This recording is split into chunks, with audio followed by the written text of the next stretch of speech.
રામ ને રાવણ આ બે તમે જુઓ, આપણા ઇન્ડિયાના બહુ ફેમસ પાત્રો છે ને ભાઈ, આખી દુનિયા જાણે, ભારત આખો દેશ જાણે.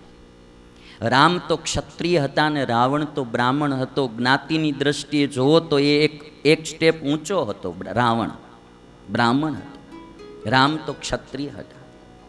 પણ રામને જિંદગી જીવતા આવડી તો આજ ઈ ભગવાન થઈને આ દુનિયામાં પૂજાય છે. અને રાવણને જિંદગી જીવતા ન આવડી તો હજી સુધીમાં કોઈએ એના છોકરાનું નામ રાવણ નથી પાડ્યું. તમે વિચાર કરી લો. બહુ સમૃદ્ધ હતો રાવણ, બ્રાહ્મણ હતો, વિદ્વાન હતો, પંડિત હતો, પણ એને જીવન જીવતા ન આવડ્યું. એક પરનારીમાં નજર નાખી એટલા માત્રથી આજ દિવસ સુધીમાં એ અસુર તરીકે ગણાતો આવ્યો. અને દર દશેરાને દિવસે રાવણના પૂતળા બાળવામાં આવે છે, દર દશેરાએ.